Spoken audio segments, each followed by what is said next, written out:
Welcome to Just Wanna Quilt, a research podcast coming out of Tulane University Law School, where we explore all kinds of things, stories about quilting, tools, field trips, maybe some famous quilters stop by, and, of course, a little bit of copyright thrown in just for fun.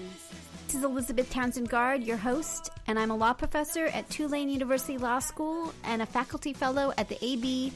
Friedman School of Business at Tulane. And I just want to quilt. So today we talk with Laura Henneberry. She has a new software thing called Prequilt, and it's really interesting and different and cool, and she does it with her husband. So it's super interesting. Okay, can you say a quick hello? Hello. Yep, it's good working. Awesome. Okay, so let me tell you a little, I don't know if you know anything about why you're here, and then we'll start. Does that sound like a good plan? And we'll go for about a half an hour. Yeah, that sounds great. Thanks. Okay, well, I'm a law professor, and I've been doing a project for about a year called JustWannaQuilt, and we're trying to understand the role of law and creativity and sort of the economics and the legal aspects of the quilting world. So I'm also an entrepreneur by training, and I don't know, I'm just really excited about your project, and people are interested in what you're doing, and I just thought we would chat, if that sounds like a good plan. Okay, cool.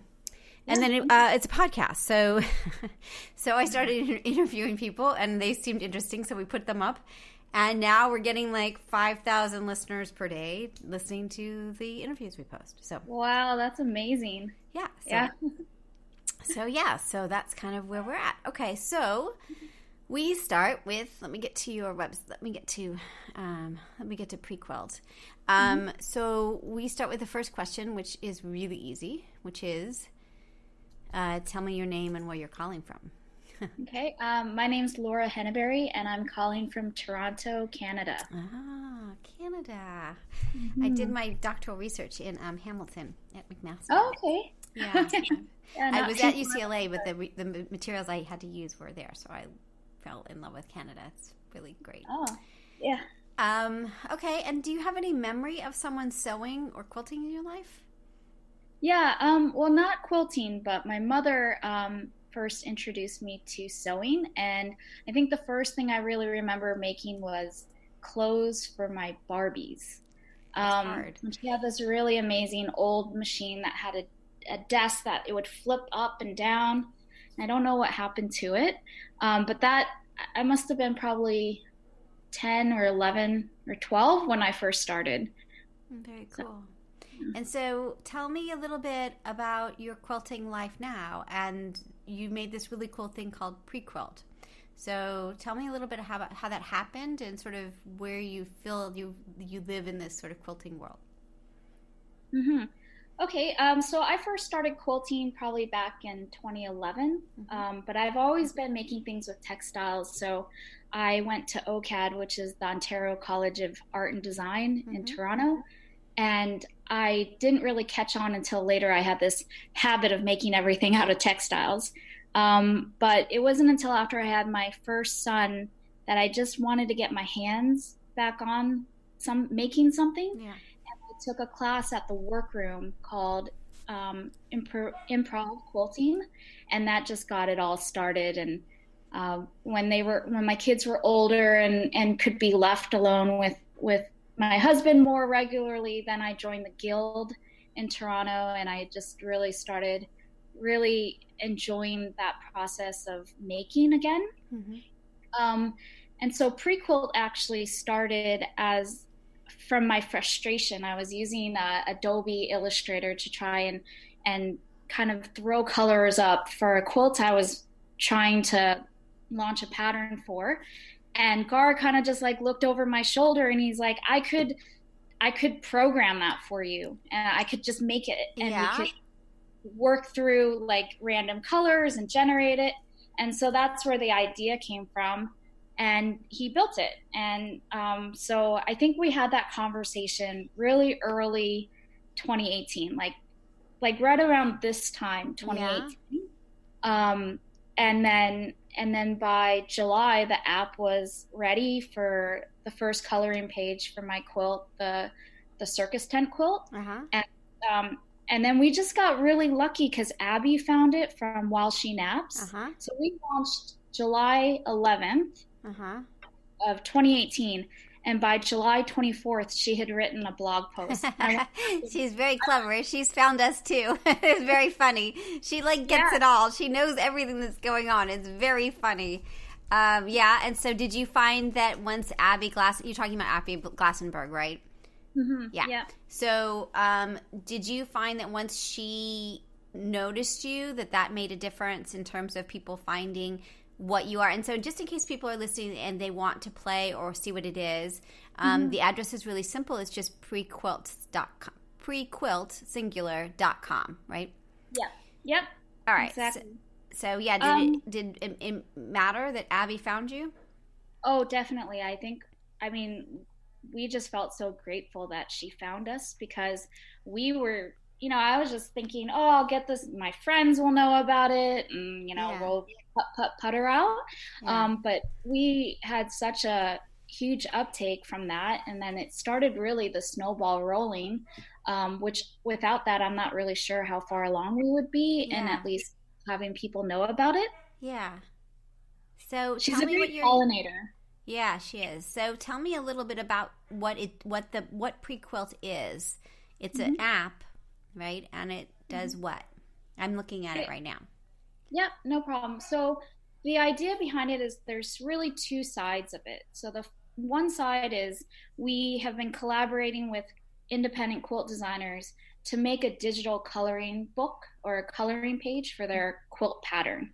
So we follow all the same logic, like if you have fabric A and fabric B.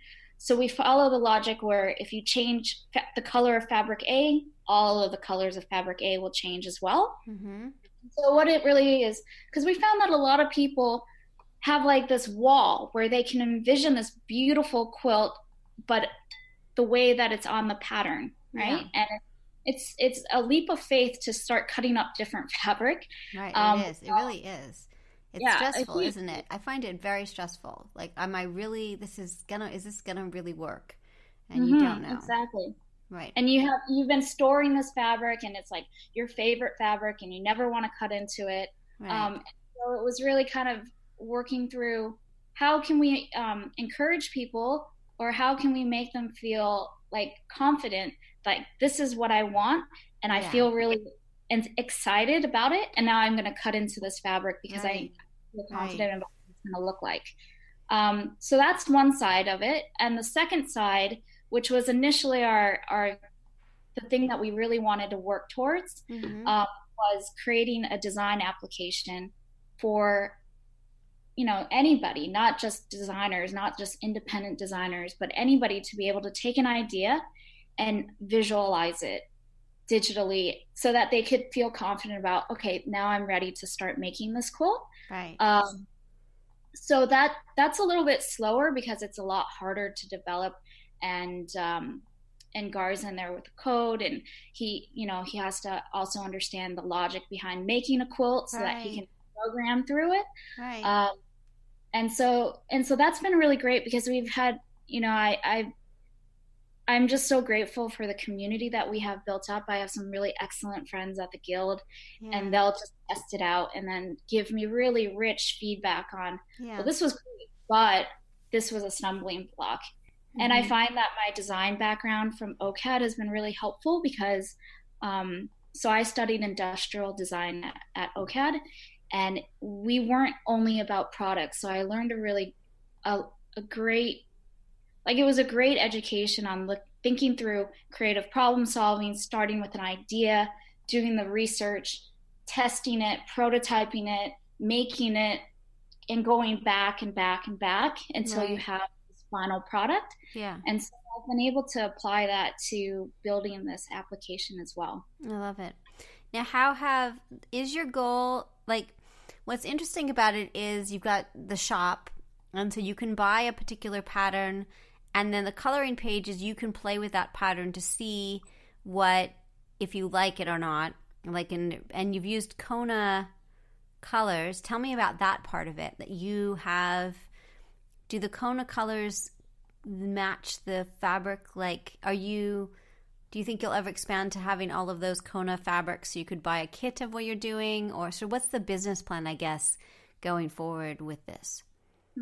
Yeah, that's a good question. So early on, I also got connected with Steph Skardal, who she won, I think, the Best in Show last year at QuiltCon. She's a really amazing quilter, and she's done a lot of work, but she also is like a real techie as well.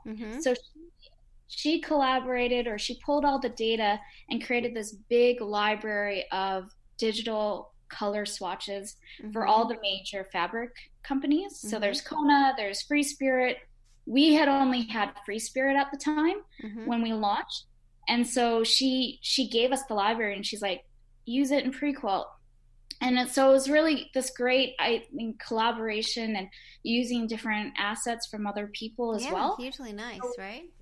Yeah, really yeah, great. and it's great. And are these libraries available, the Kona cartons and the Free Spirit? Like, are they just available for people to put in? Like, is there kind of any licensing restrictions on the, databases of the colors, or are they just available because they want people to buy the fabrics? Well, we didn't get them from actually Kona. I reached out a couple of times, and it kind of ended into dead ends. Yeah. And so there have been a lot of other designers or bloggers who've compiled these digital libraries. Yeah. They're not perfect. I mean, because every screen is different, and everything. So it's like we should put a little disclaimer, like before you buy like 4 yards, double check, right? It may not be exactly what you think. Yes, I totally get that. Disclaimers are good. It's close enough to get you excited, you know, and think about, okay, this is where I'm going in the right direction, right? So it's like a little footnote, you know? Yeah. But I mean, I think that it is a really good idea that we've been kind of knocking around. It's like, how would we get outside of just ourselves? How could we make this a full service experience where you design something and then you just put the order in, you know, or at least like reach out to a store and they'll send you a sample or a little swatch. Yeah. And then like a full service, but we haven't gotten. You haven't gotten it yet. Well, it's your first year. I mean, there's a lot going on, right? Yeah. Now, are you doing this full time, or do you do other things in your life? So I do other things as well. I'm an office manager for a naturopathic doctor locally. It's a great commute. It's like a 10-minute walk. Nice. I love it. I love and that. It really, it's beautiful. And it just gets me, you know, I like not being fully immersed in it because I like getting out in the world and other things. Yeah. Gar works on it more than I do because he's a freelancer. Yeah. So whenever he has downtime between client work, he'll dive in and work on it. That's so really nice. I would say he probably works on it like 50-50 client work and Prequilt, and I'm on it like maybe 20% of the time. Yeah. Now, how have sales of the patterns been? Because it seems like that's where your revenue stream is. Is that right? Is the patterns? Yes. So right now our only revenue stream are the patterns. I think that this has been very eye-opening on how difficult it is to make a living selling patterns. Yes, I agree.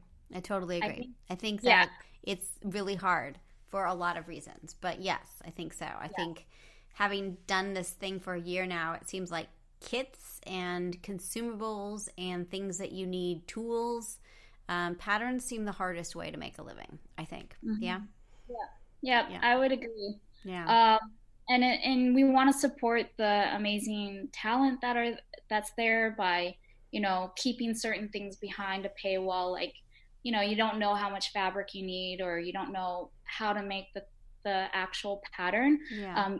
Or you have to buy that, but you can at least get yourself excited, or you know what the mapping of it would all look like. Yeah.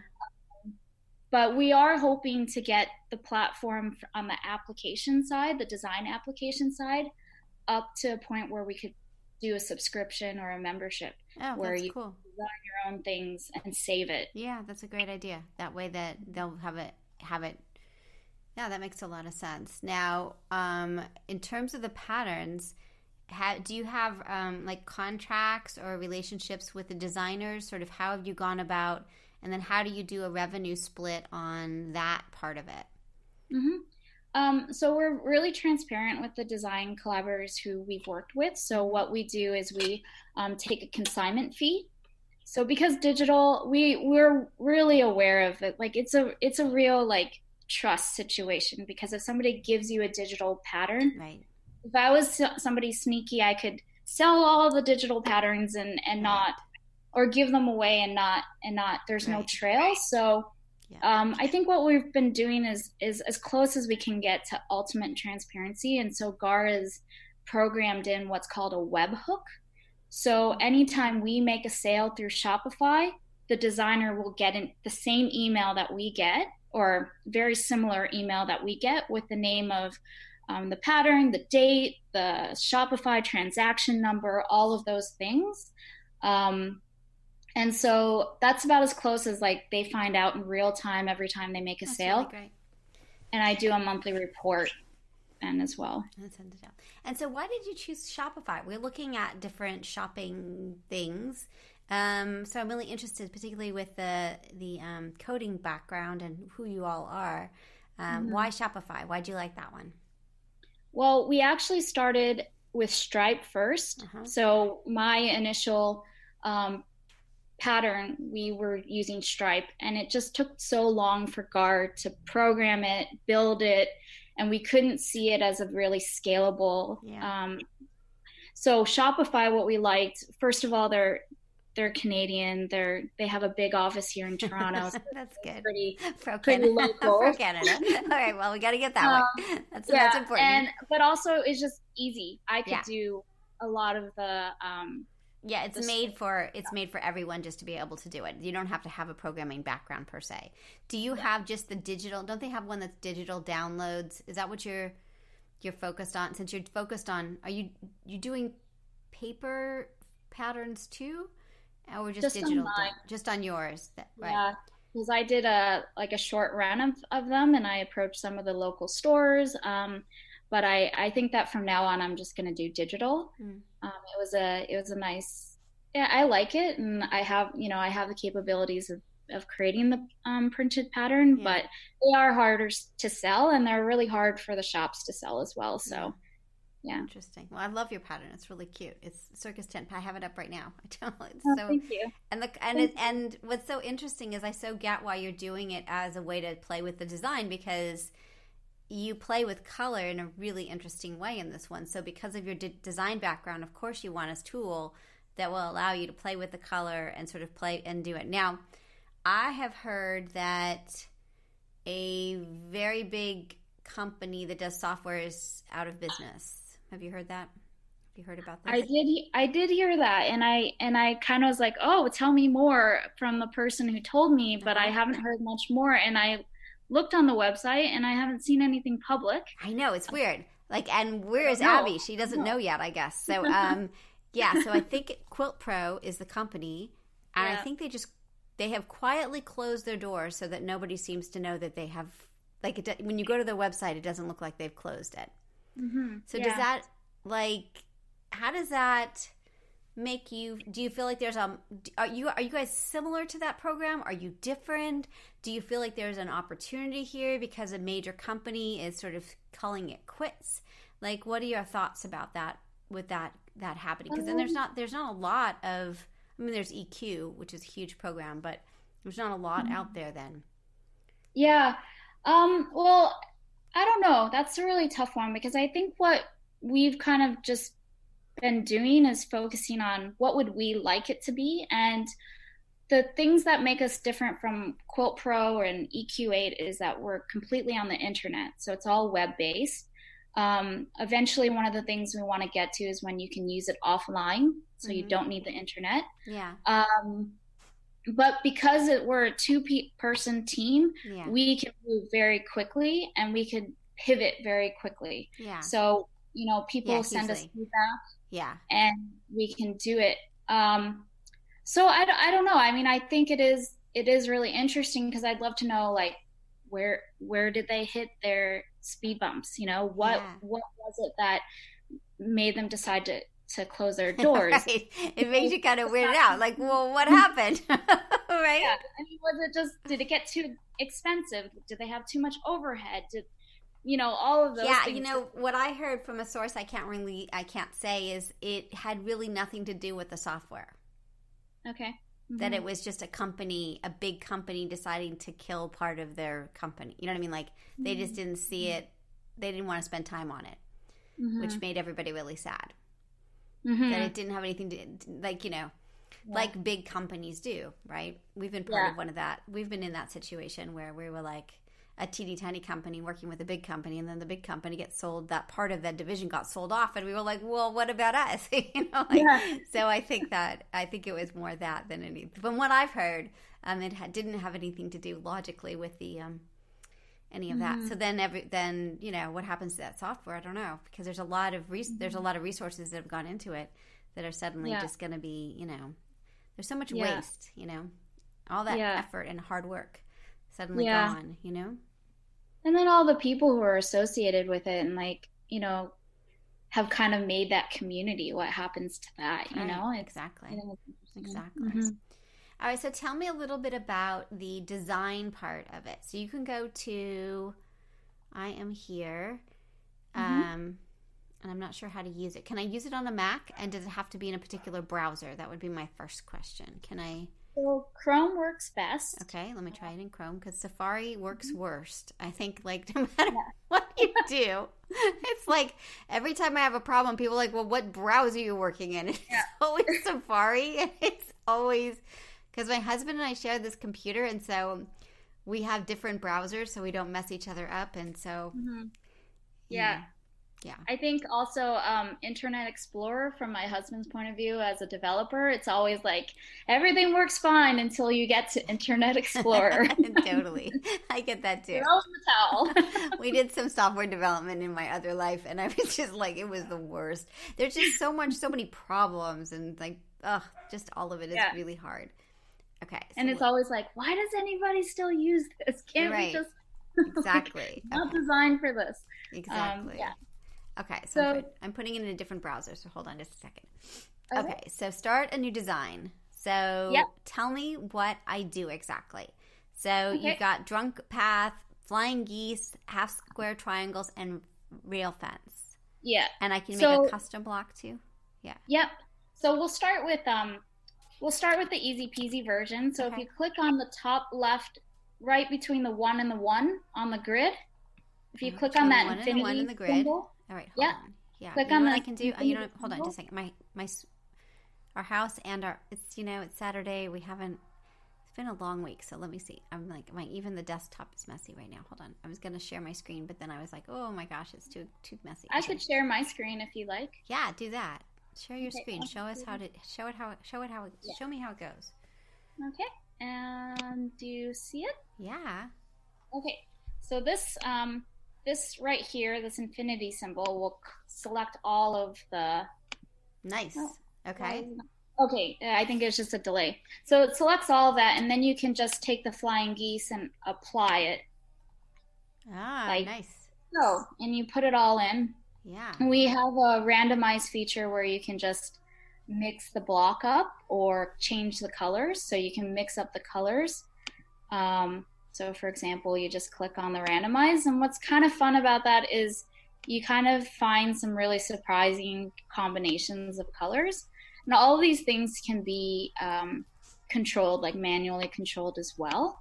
But just say, you like this peachy and pink, and it's kind of hard because this isn't audio and people aren't going to see it. Yeah. But you can use you've got a whole bunch of flying geese, like a whole thing of flying geese, and they're pink and kind of creamy, peachy color.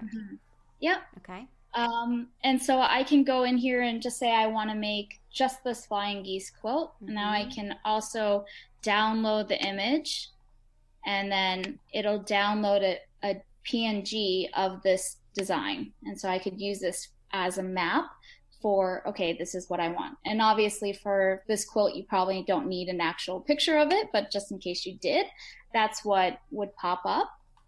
But you can also go in and you can load other quilts. So the same way you can just delete it all and just say you want just one row of flying geese. You click on it, and you select the apply check mark, and it'll fill it in. Very cool.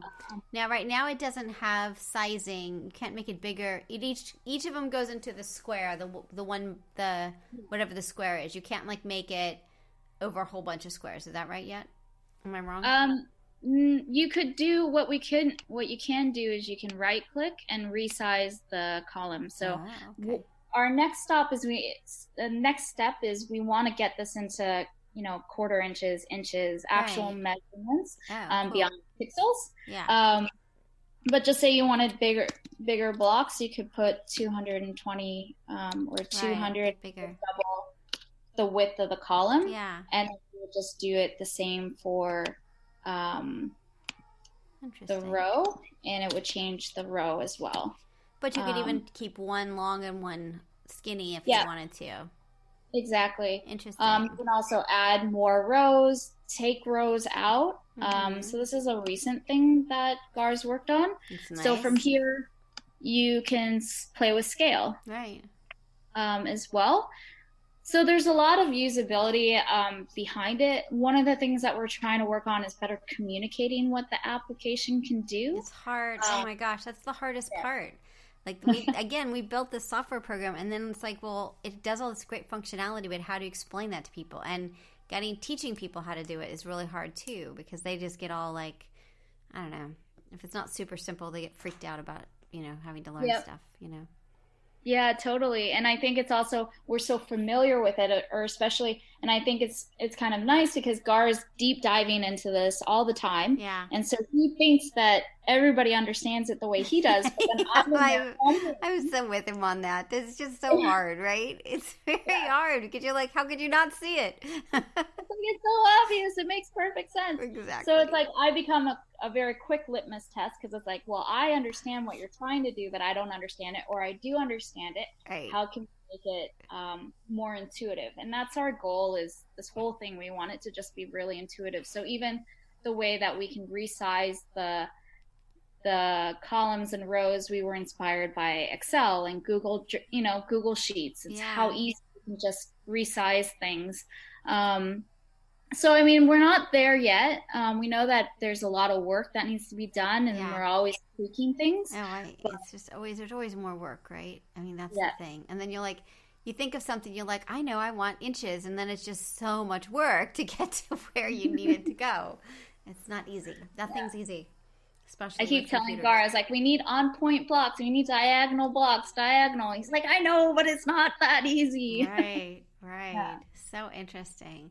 And then do you think you'll get to the point where you could print out instructions for these blocks, or do you think that that's beyond because it seems like that would be the next step, right, is instructions.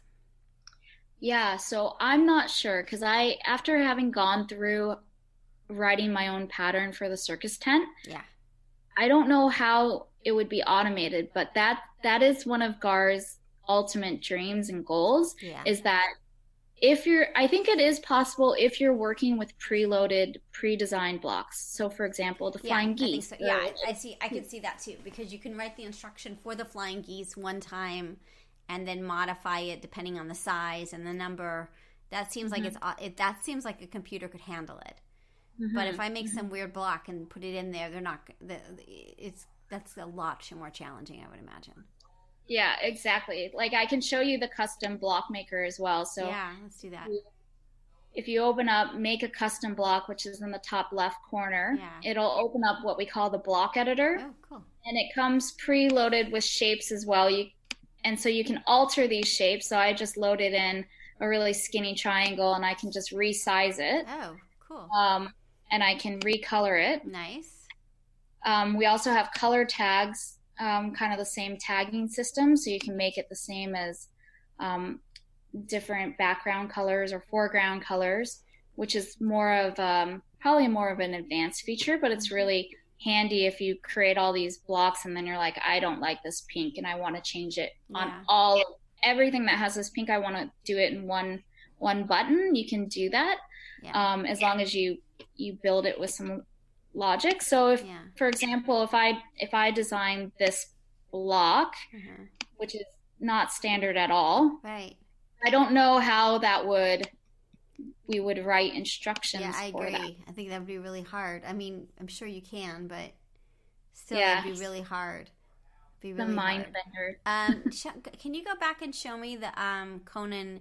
So it had the Kona colors on there, and then do you just do the? Oh, look at that! It's got Yeah, Free so there's a Spirit, drop down. and then so like go to Free Spirit, and then does it have? Oh, they're So it all has the the names. solids of the different companies. Is that what it is? Yeah, we only have solids right now because Because they're solids and they don't change in the same way as don't. other stuff, right?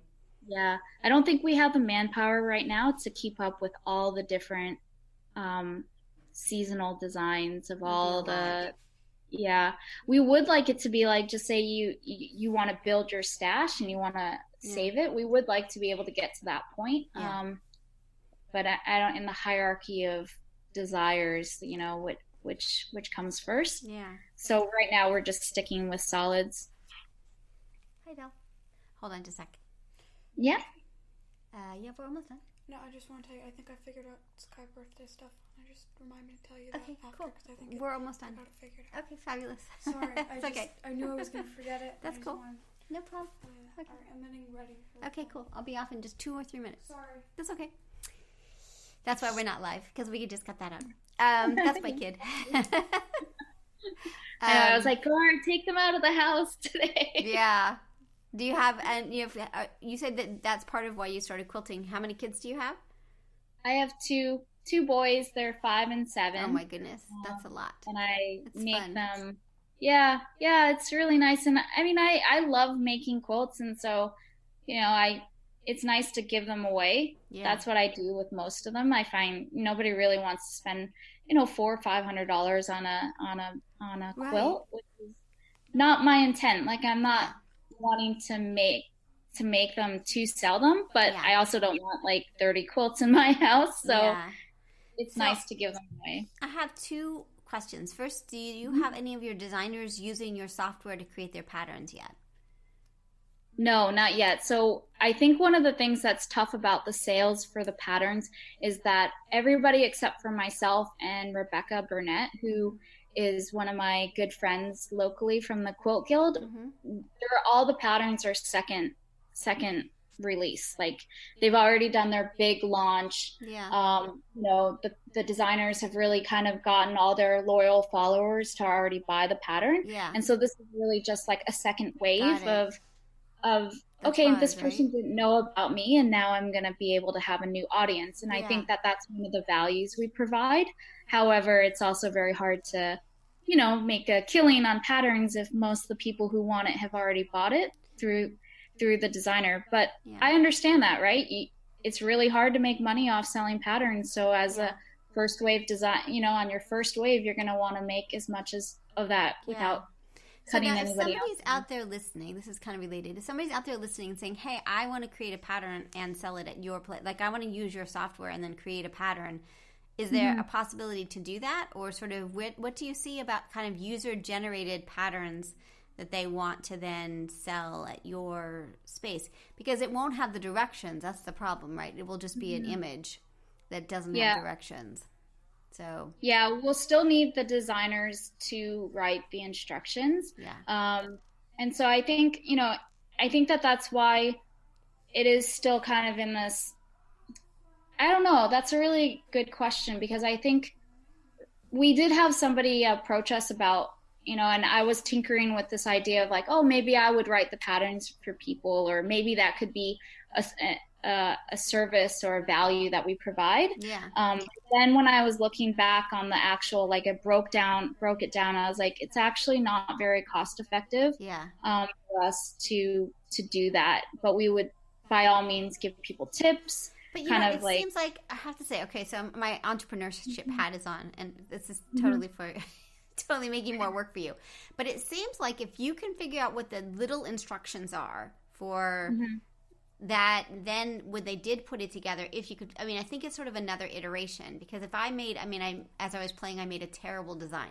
But if I wanted to make this into a pattern and all I had to do was put in how big a quilt I wanted, or the instructions were pre-done, then it's remarkable, right? So because you've got it all there. So I don't know. The other thing is people are way into all the paper piecing and the template things too. So it seems like if you could print it out, the templates, that would be awesome too. It's such a huge thing right now.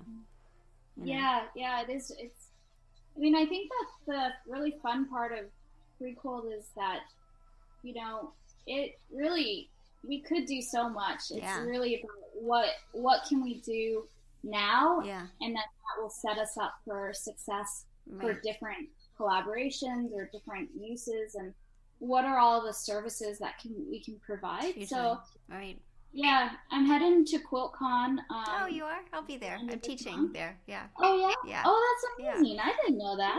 Yeah. I'm teaching two lectures in a class. Yeah. Okay. Yeah. Oh, we should meet up. Totally. Absolutely. That would be really fun. That would be great. That would be great. So I'm hoping to just walk around and talk to people and see what they think, what they're looking for, spread the word. We are so new and young and kind of the sky's the limit kind of idea.